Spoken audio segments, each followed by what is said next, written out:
How do the Denver Broncos stack up against the Buffalo Bills in a Monday Night Football showdown? We'll take a look at a tail of the tape. We'll take a look at the practice storylines heading into Monday's game. You're going to get all that and much more in this brand new, freshly brewed installment. Good Morning Broncos.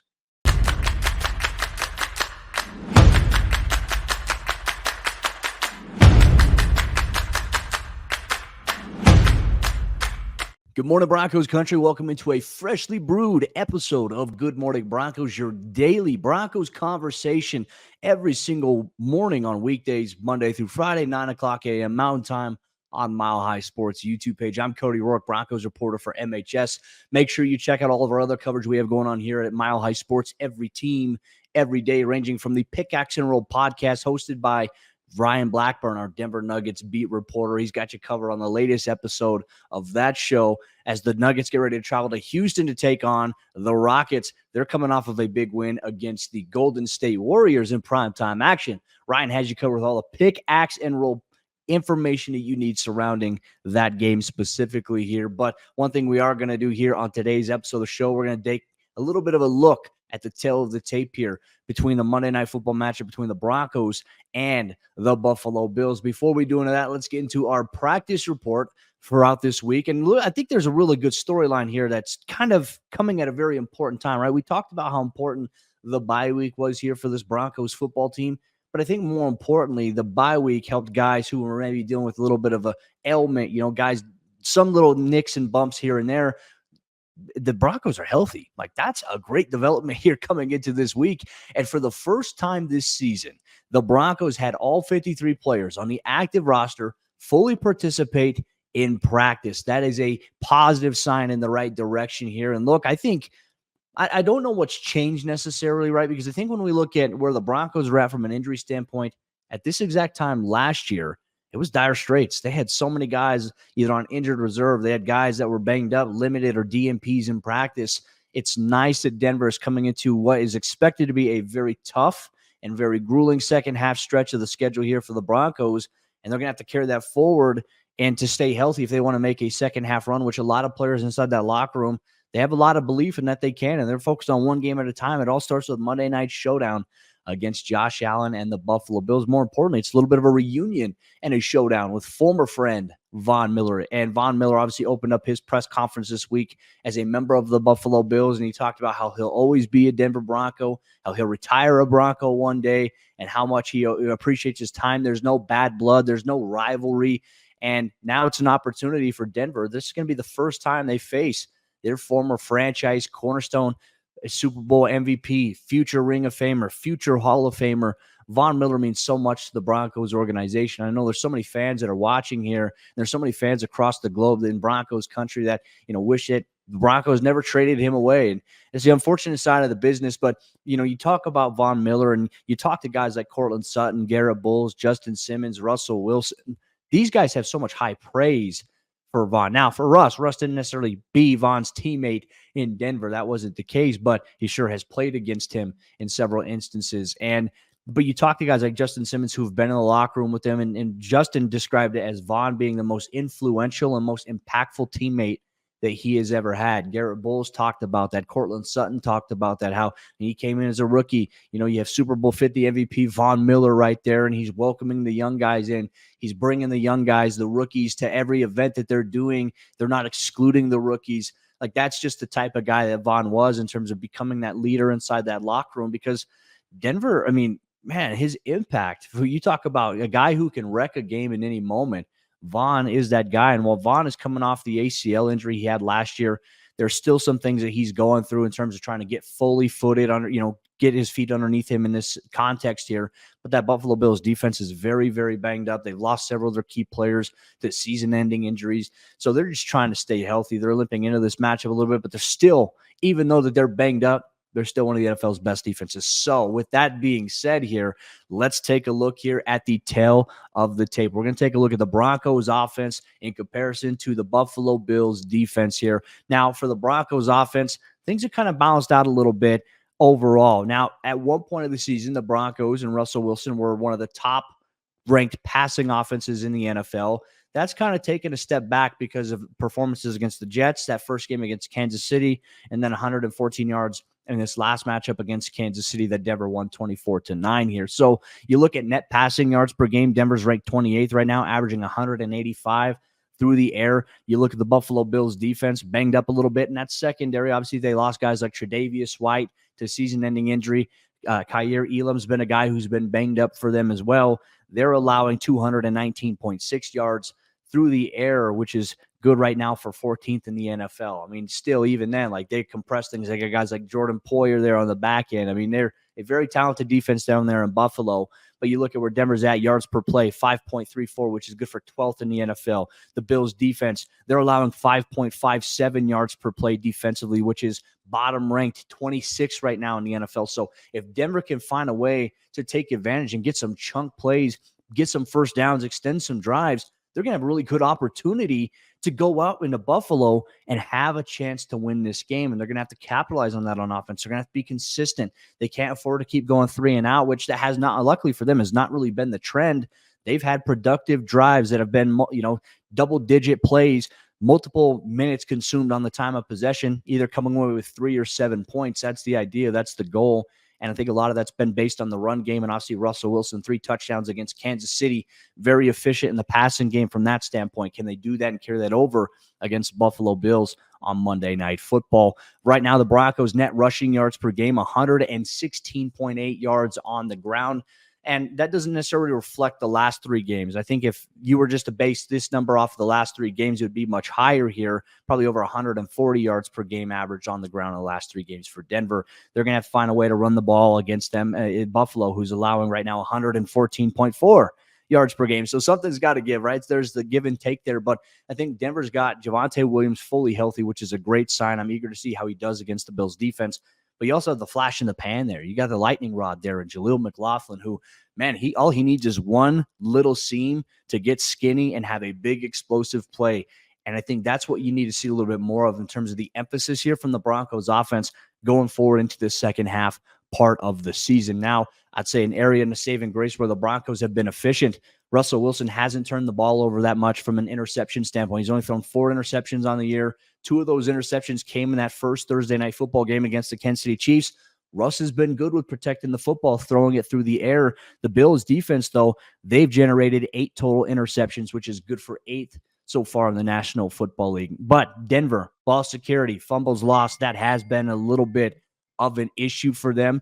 And I think one of the things that they're going to have to do going forward is, I think it's just awareness, right? When Russell Wilson has got the ball and he's extending outside the pocket, trying to see something downfield on a scramble drill, make sure you hold on to that, right? Russ has fumbled the ball several times this season. That has been an issue, and you can't afford to keep doing that. So that has been something that has impacted them negatively. Only 12 giveaways on the year. But the issue for Denver, sacks allowed. Russell Wilson has been sacked 26 times now. That's a combination of him sometimes holding the ball too long, and then it's also just protection not being good enough. The Buffalo Bills defense, they're one of the top defenses in the NFL in terms of getting after the quarterback. They've sacked opposing QBs 29 times. So they've sacked opposing QBs one more time than Russell Wilson has been sacked so far this season. When you factor in Von Miller, you factor in Gregory Rousseau, AJ Epinesa, Ed Oliver. I mean, they have so many different guys. Leonard Floyd, another example, opposite of Von Miller. I mean, they have a very, very stout and talented pass rush,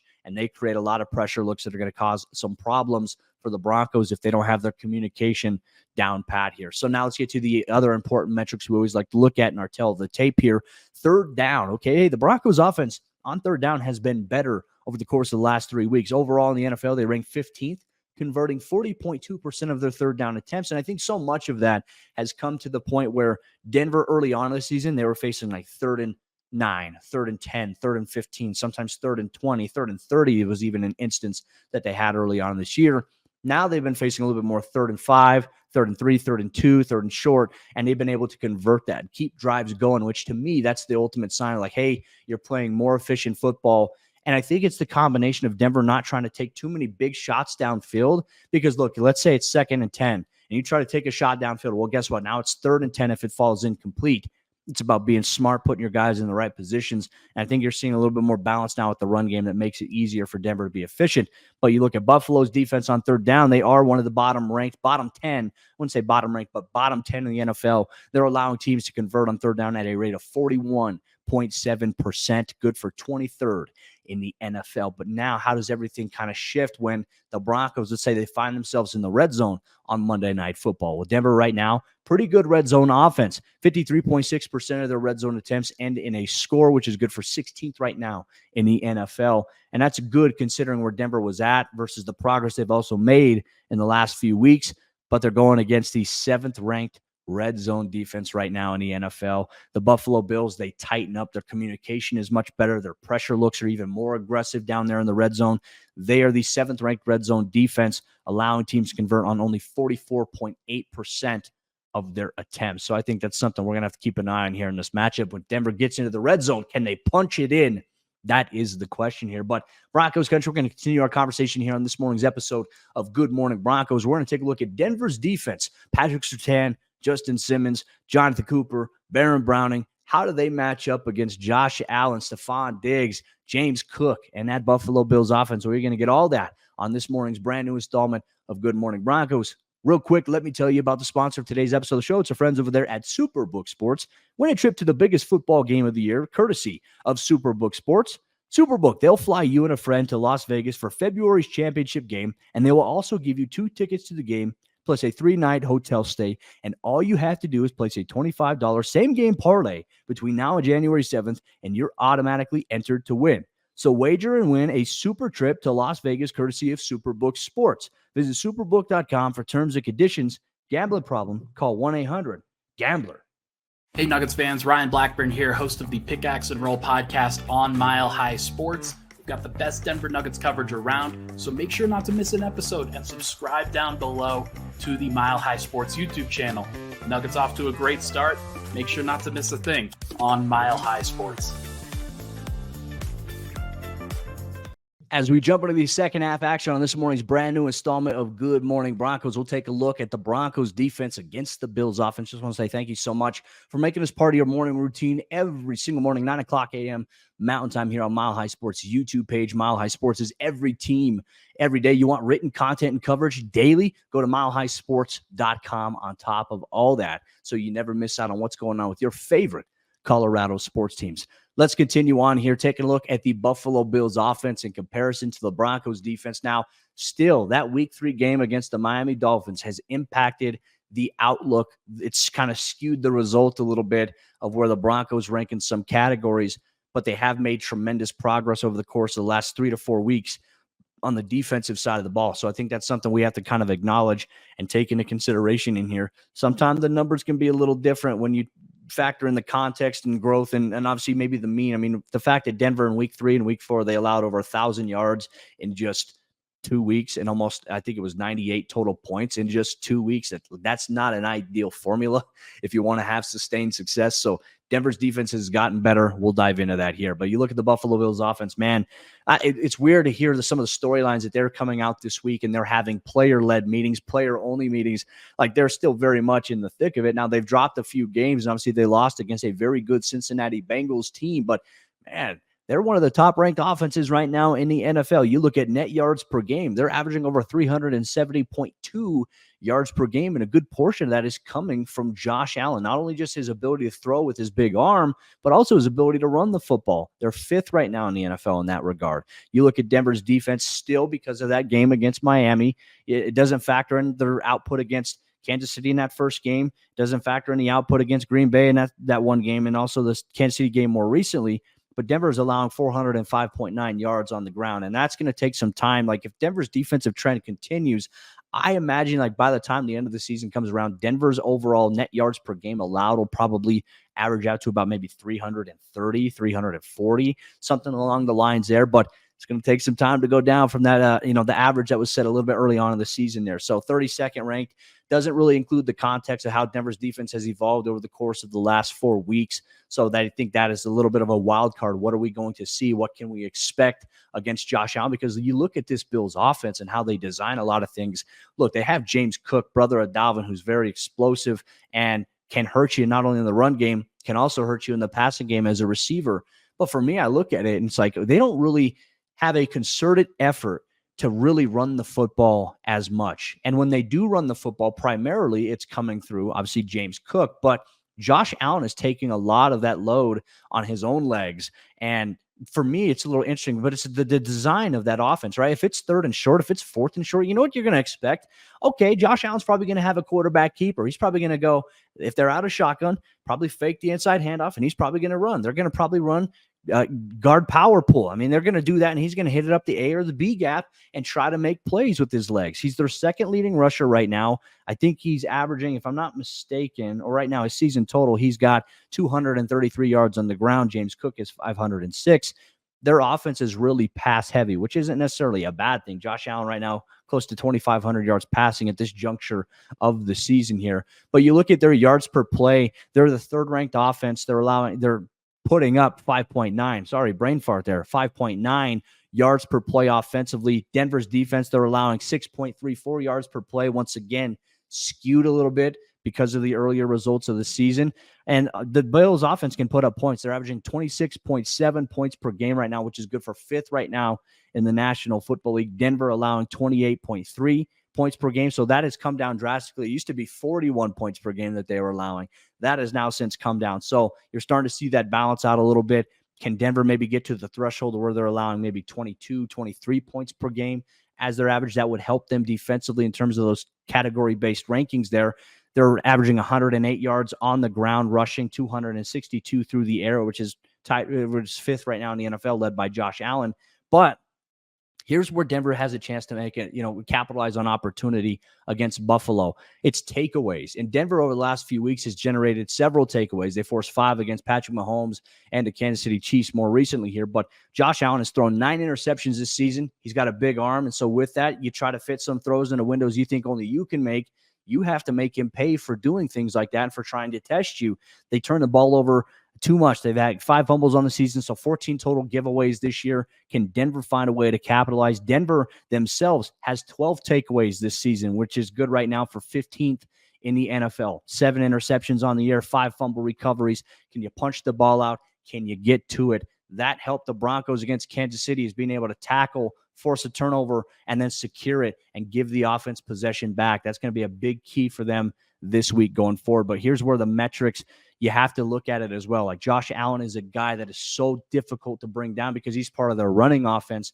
But when he's a passer, he's also elusive to the point where he can scramble and get outside and pick up first downs. He's one of the least sacked quarterbacks in the NFL. He's only been sacked 13 times so far this season. So a tough test ahead for Baron Browning, for Jonathan Cooper, for Nick Bonito, Denver's pass rush. I'm very curious if they can get to Josh Allen at least twice.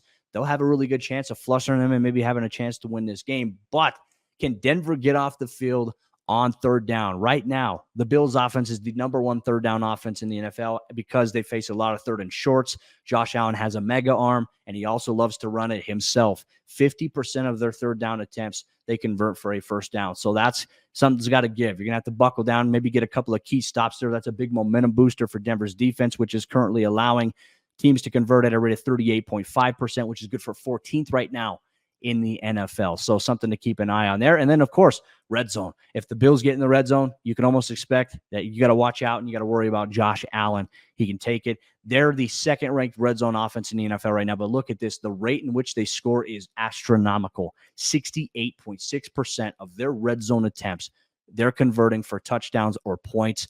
Denver's red zone defense has been one of the better red zone defenses over the course of the last 4 weeks. So something's got to give there. It's going to be a chess match between Sean Payton and obviously Sean McDermott and that Buffalo Bills team on Monday Night Football. Broncos Country, let us know your predictions down below in the YouTube comment section.